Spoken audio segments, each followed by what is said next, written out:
Welcome back to our first match of the day here in Hearthstone Grandmasters. One that I have been looking forward to with great anticipation because over the past few weeks and over the past few seasons, actually, I think it's fair to say that tom60229's signature archetype has undeniably been Zoo. No matter how it's changed over the seasons, when Plague of Flames came in, Scarab Egg came in, he had all these different versions of Zoo. And I think it's fair to say the version that we've ended up on now is definitely the weirdest version of Zoo that we've seen in a long time, but still, for whatever reason, is working its magic for tom60229. Yeah, and I'd like to pick up on that weird topic because usually we're used to Zoo just wanting to vomit out all of their one-drops in succession and then not tap until they need to, but this type of archetype is a little bit different where you can just wait and build up cards in hand and then go for a big pop-off turn with Dark Lair, or as we've seen Tom do before, just save up for a lot of giants all on the same turn. It's somewhat similar to the most recent previous iteration of Zoo, which had the Scrap Imp, but before that, I think Zoo seemed very different in philosophy. Yeah, I think the way to best explain what this deck does well is there's two halves of what the deck is trying to do. There's two power spikes that the deck can hit, which really helped me to play the deck a bit more effectively, I think. It's discarding Hand of Gul'dan to draw 1,000,000 cards, and then you just never run out of threats, and you keep throwing stuff onto the board and eventually overwhelm your opponent. And the other powerful half of the deck is Dark Lair, really. All the different effects that can damage yourself. Flame Imp, Life Tap in particular, even Pen Flingers that can target your own face a lot of the time. You can gain a crazy amount of mana with Dark Lair, 2 crystals every time you take damage, and then just cheat out absurd amounts of threats onto the board. And when you start to appreciate what the two different things that the deck is trying to do, I think you'll play the deck a lot more effectively, which is what we've consistently seen from Tom, because he plays this deck very fluidly and has a good understanding of it, I think. And despite most players signing this deck off as a meme, to be perfectly honest, with most of the other pro players seeming not to like it at all, Tom is still managing with his very strong play style, managing to get wins with it. Tom is definitely a player who cannot be convinced otherwise if he believes something is strong. He's not swayed by what the rest of the field is bringing, and he has the results to back it up. So you got to root for somebody who has that type of off-the-wall mindset. But on the other hand, Ryvius is somebody who has been definitely an innovator and a trendsetter in APAC. So we could be seeing, if Ryvius and Chonsu and Don do well with their rogues this week, it become a more solidified archetype as we move into round robin. Ryvius and Tom, both of them have secondary decks tech for weapon removal, so I doubt that we'll be seeing those come out. And I think that's going to be a theme for the weekend, to be honest. The weapon tech deck, the side deck of having weapon destruction thrown in there is, I think, what everyone expected, but maybe isn't as powerful in actuality as it turned out to be. And like you said, with players anticipating that there would be weapon destruction and thus not bringing Weapon Rogue and Bomb Warrior, maybe players could have gone one step further and brought a different type of tech deck because no one would bring weapon decks anyway. But either way, I'm getting a little bit deep into the esoteric ban decisions and tech decisions you can go for, whereas what is more important right here is the starting hands for both of these players. Anthem kept Cult Neophyte alongside one-drops. We were discussing a lot as we playtested this matchup whether Cult Neophyte was a keep for Rogue. It appears that based on data, it is absolutely not kept if the Rogue is on coin, because there are not that many spells that you want to deny from Zoo except the coin. This early on. But for Ryvius, because he has a one-drop and the follow-up into Neophyte, I think it's a very solid keep. And same reasoning for Tom, because as the Zoo, there's plenty more spells that you want to deny from the Rogue, notably Preparation. That's true, and at the end of the day, it's also a 3-2 that you can play on too. It is still powerful curving out with this deck, and do the powerful things I was talking about. If you're playing with powerful 1-drop, powerful 2-drop, coining into Nightshade and Matron very possibly here as well. It's a lot of stats that Ryvius is going to have to find an answer for very swiftly here. And already the Neophyte is playing a not insignificant role here. It denies Ryvius from going secret into One Thief, which definitely looked like his curve. He could still just play out, apparently he's going for Dirty Tricks here because he still hasn't seen the coin, makes a lot of sense, and try to get the One Thief out on the next turn. What's interesting that from our play testing to mention is that there are actually situations where the Zoo can outvalue the Rogue because of their more consistent hero power card draw and the Hand of Gul'dan engine. But because Ryvius has Secret Passage this early on, I don't think it'll be one of those games. I really like the slight deviation as well here from Tom from the power line, because even though I was talking about playing the best threat on curve every turn, I think Coin Nightshade Matron there starts to make you a little bit too vulnerable to any answer from your opponent. If the Nightshade can be dealt with by sapping it back to the hand with a Blackjack, for example, at that point you're really starting to run out of threats, your Flesh Giant is gone. So instead of going for the tap here and starting to activate the rest of his deck while still developing a decent amount of threat with the Nephicet picked up, is, I think, good recognition from Tom. Yeah, I think it's very good also holding onto the Rush minion guaranteed, because it's so important to make sure you have an answer for questing the turn it comes down. But Ryvius is going to start popping off here, the Vendetta down to 0 guaranteed because of that one Thief. It's still looking like not the greatest usage of mana overall, especially going to go Vendetta Dagger down the Nephicet, then you leave a Flame It, so it looks like Ryvius is going to hold on to Vendetta altogether. Now, however, we are talking. Hand of Gul'dan is found, and the deck is unlocked. All of these self-damage effects that he needs to discard with Flesh Giant will soon be coming into play. And Ryvius' secrets are very low tempo. These are the more value-oriented part of the package. He is running one copy of Ambush, which I'm sure he would have much rather have seen. And it's already getting to the point where board is running out of control. He has this Blizzard, but with one preparation used, it might be too late by turn 6. Interesting choice here by Tom to go for the Merchant over the Nightshade Matron, because obviously there is the benefit of getting the Hand of Gul'dan's back to your hand, so the Nightshade Matron can discard again, and thus you can keep a higher overall amount of card draw. But it was quite a lot less tempo, actually, on this turn, and less damage to the face.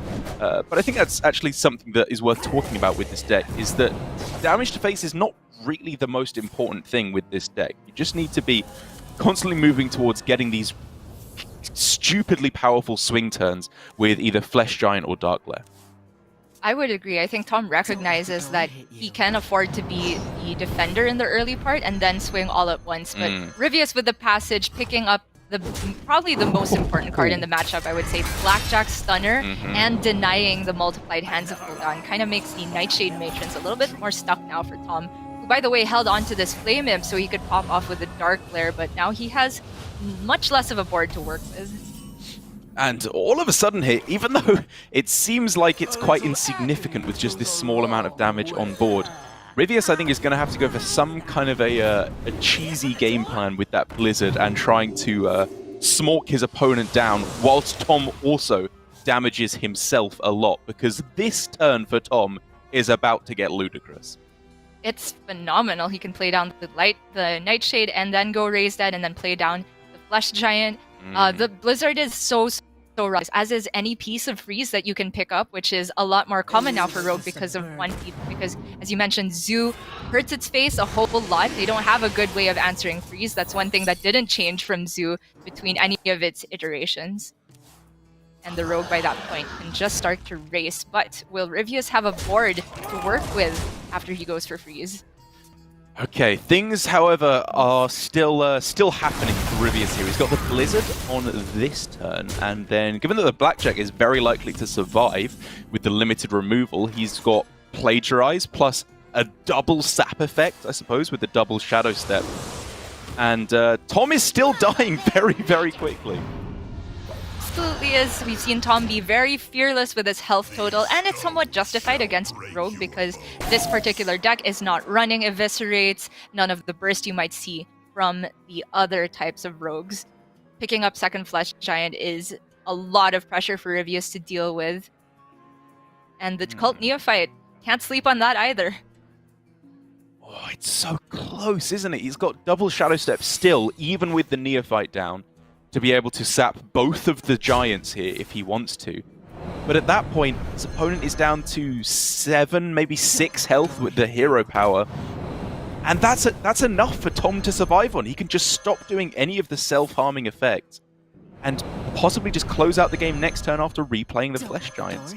That's right, but because he will be a little bit scared of not going for the self-harming effects, then maybe we see this Nefer set not connect. It really depends because you don't only play around the rogue cards in the deck, there's also chances of generating frostbolts, fireballs, etc. for the rogue. But he can very much set up to turn lethal, and Ryvius will definitely have to discover a solution because he just doesn't have the damage. So I'd have to imagine we're looking at, playing both the Flesh Giants back onto the board, probably not attacking with the Thrasher, just because you can set up the 2-turn lethal anyway, I think, fairly convincingly. Yeah, after having seen Blackjack and both of the Shadow Steps used, he's really just most scared of Wand Thief now. Right? Moving every possible extra damage that Ryvius has. So what is the best Dragon Sword outcome? Because we're not looking at a Wand Thief. We're not looking at any other generation. Yeah, not these. Just not there. That looks like game 1 to Tom with an explosively large board development. And I think that in that case, even though it was an instance of Tom playing out a fairly standard first 2 turns with 1-drop into 2-drop, after that, I think you got a really good idea of how this is not the zoo that you know. You got to throw everything that you know about that archetype out of the window. It's really name only that it shares with the zoo decks of old, because he was not developing a whole lot of pressure, not throwing out 1-drops, just tapping, cycling through. And after we activated both in that game, the Hand of Gul'dan and the Dark Glare for those 2 power spikes, I think it became very apparent in what the deck is trying to do. And I think despite the fact that Ryvius had the right idea in the matchup with Blizzard trying to get damage to the face and rely on Tom self-damaging himself too much over the course of the game, not quite enough to get there after a well-played game from Tom.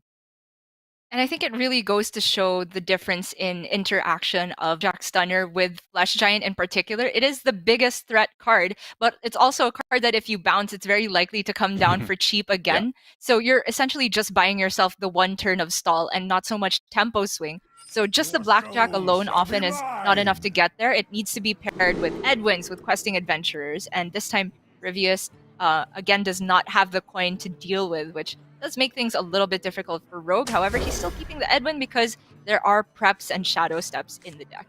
And I think you and I can agree on, Gia, in our practice matches, that was the thing that the Zoo absolutely, unequivocally just died to. A big Edwin, there is nothing in the deck that can beat that. Well, there's a room in there which can read into it, but it often takes enough resources that it does still end up winning the game for the Rogue. Just not impossible to kill it. And I guess it's also worth mentioning, as you may have realized, they're playing the same deck again. This is Specialist this week. Both players sticking on their primary deck, and due to the fact that it's Specialist, it's also best of 3. So if Tom takes this win here, he's through to the winner's bracket match to play against either Glory or Chonsu. And with a starting hand of Coin into Merchant, discarding Hand of Gul'dan, he is looking to be in a good spot to get there. And also this Cult Neophyte, can't sleep on it because it shuts off any combo effect. Not that Ryvius would be happy to prep nothing just to get down a card. He absolutely would if he could here. So now we're looking at Tempo Miscreant even. That's where I'm Yikes. Because you got to think about your mana. Depends on whether you value the lack and the +2/+2 on Edwin, because obviously what he doesn't combo out next here means the other card is combo out next turn. Yeah, I mean, the curve here is pretty obvious, right? Next turn is prep Wand Thief, play whatever you got off Wand Thief, hopefully something cheap to go with the prep, and then Edwin, and then Bone Wraith to protect it, and then you hit your opponent. It's not the best game plan, but it's pretty powerful here if you can get a cheap spell, and it's definitely winnable in this instance, given the fact that Tom has, considering he drew this many cards, a completely unplayable hand. That's true. We could see the Dark Glare just come down on its own, which it probably baits a trade from Ryvius, but in terms of just powerful on-curve plays, I don't hate the look of having Matron into Matron for the next couple of turns. A little agony goes a Wow. The alternative was just tapping, right? Which felt like you run into more hand space issues because the matrons will keep drawing him cards. Sorry, the second one will because of Flush Giant. Well, unless he can find something better here, like a Frostbolt, Prep Plagiarize looks pretty good in its own right. Yep, and Ryvius absolutely fearless in leaving up the Dark Lair. Take note, he could have used Combustion to kill it, but he realizes that the upside of having an 8/8 on board is far more than the risk of Tom absolutely popping off this turn. I think that Matron might overdraw him one card, given that he's at 9. So it's Flush Giant this turn that gets discarded, but the next one is likely going to draw. Yeah.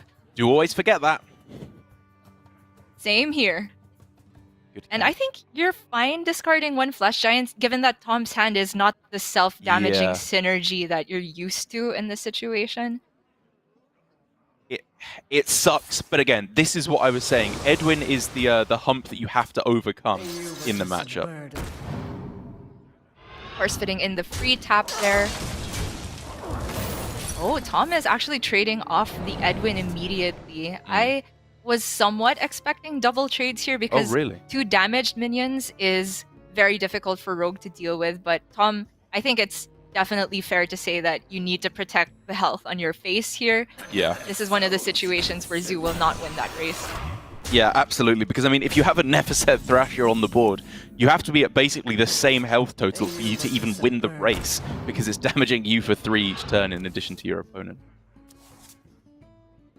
With a Nightshade to follow up, Tom gets a very clean trade here.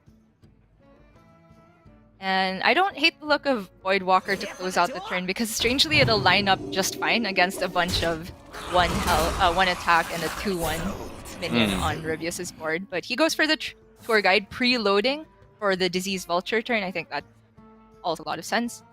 Oh, Ryvius, however, picks up Ace Hunter Green. Casper making his second appearance in APAC Grandmasters in one way or another. And in stunning fashion here, cleaning up the board and leaving himself far in the lead. It's going to have to be a remarkable turn from Tom here. I'd have to imagine through the use of Vulture in order to try and wrestle this back. Yeah, that is huge. The Kreen makes it so that the 2/1 is very awkward for Tom, even if he had another rushing minion, but he does not play the Matrons. Now he's looking to pick up the 1 Broom that is teched in his deck. Probably.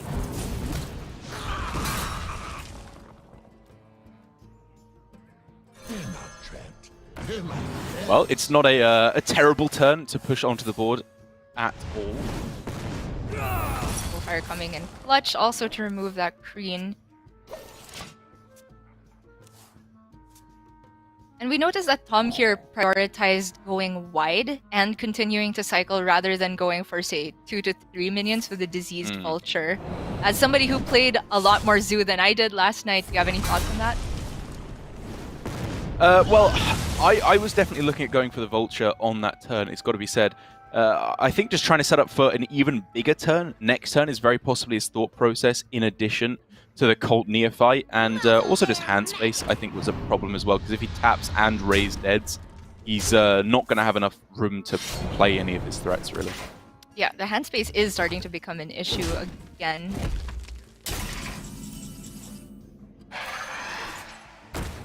Okay, now we're going for it. Always keeping the card draw going, because 1 Broom could make a huge difference, but he gets the Imprisoned Satyr. Not going to be helpful until 2 turns from now if he's even still alive. And all of these effects, while powerful in summoning him more 3-drops, are starting to get a little bit scary. You know, 14 health is fine. I think he can afford to damage himself once, maybe twice more. But you've got to be afraid of those discovered effects that the Rogue can go for to find that tiny bit of extra burst damage that it needs. Yep, and he picks up another terrible 3-drop, at least in terms of stats, in the Elucia. The one saving grace for Tom is that he had seen by that point all of the mage spells played by Ryvius. Yeah. So burst would have to come from most likely stuff in his deck, which is Soulfire. However, pickup of Stunner means Ryvius is just so far ahead on the tempo now. Yep. This is kind of where we ended up a lot of the time in the matchup. The Rogue just completely outvalued. They haven't found the extra card draw they need or the generation. So it's just all in on sticking this on the board. And overdrawing Broom is the absolute nightmare for Tom. This is almost impossible for him to dig himself out of now. It absolutely is. I was going to say that the blackjack for overdraw is low-key kind of insane because Tom has been digging for Broom this whole time and it was the first one overdrawn right off the top. A disaster indeed. So Guardian Orc Merchant can be used to keep the Nightshade Matron alive after it trades. And then he's not dead, you know, it's only quote-unquote 5 damage that's hitting him next turn. Yes, but if you just play Og Merchant, then you have mana left to go for Flame Imp Tour Guide, and if he damages himself down even further, yeah, then he would be working with, given that 6 survives for Ryvius in terms of damage, including the dagger, be working with 3 HP, which if you're planning on trading everything, it's not unlikely that he can race down Ryvius before 3 dagger hits can connect.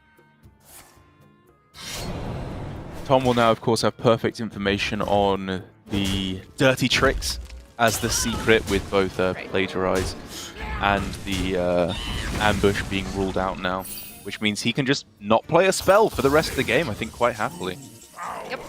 I doubt we're going to see this Raise Dead come unless it's absolutely necessary.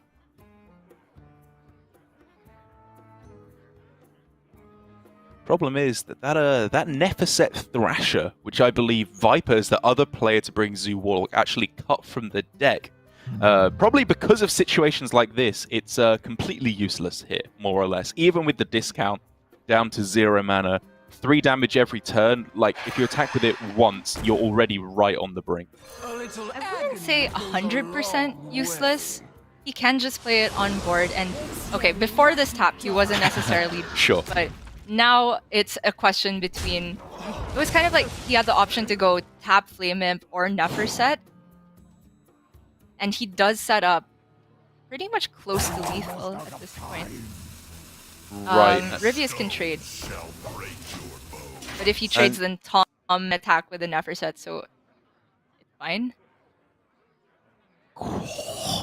Shadow Step can sap the Giant with the Stunner, so at that point you are 21 left on board. Yeah, right. If you sap the Giant. And of course, if you attack face for 4, he can't attack with the Thrasher without dying.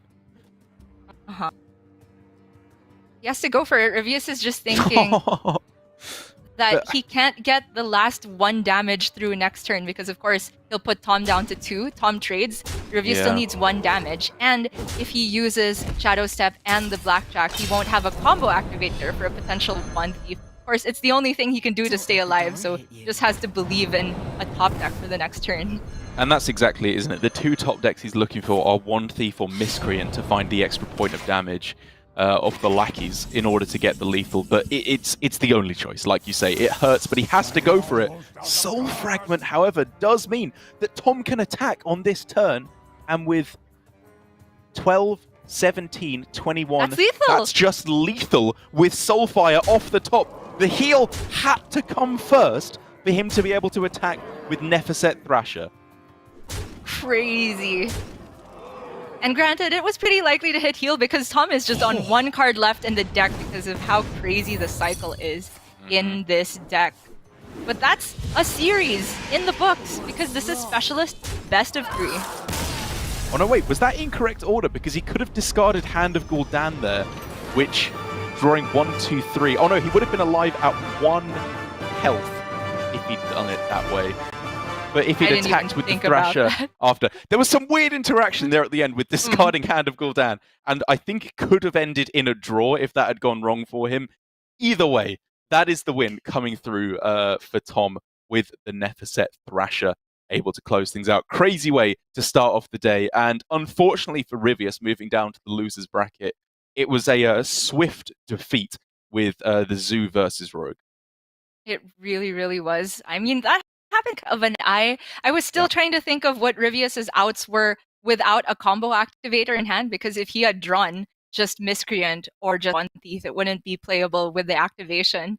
And whether or not that was a possibility, good catch from you to find the Hand of Gul'dan interaction. I was wondering why Tom was hesitating there, but obviously there was some overdraw shenanigans that was possible there. Just goes to show that you really do live on a razor's edge between life and death when you're playing this Zoo deck.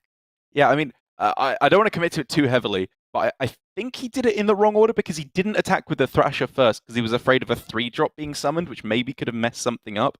But I think if you attack with the Thrasher first, then go for the Soulfire, you have a chance to just draw in the worst case scenario rather than lose in the worst case scenario if it discards Hand of Gul'dan. But either way, that's all in the past now. Our first match of the day, blisteringly fast, is taken care of, and in not necessarily an upset of what I would expect, having tested the matchup a fair bit, but definitely it's still an impressive victory from Tom. He goes through to the winner's bracket match with his Zoo Warlock, and he'll be waiting for either Glory with his Malagos Druid, yep, you heard that right, or Chonsu again with this kind of Burgle Secret Rogue deck.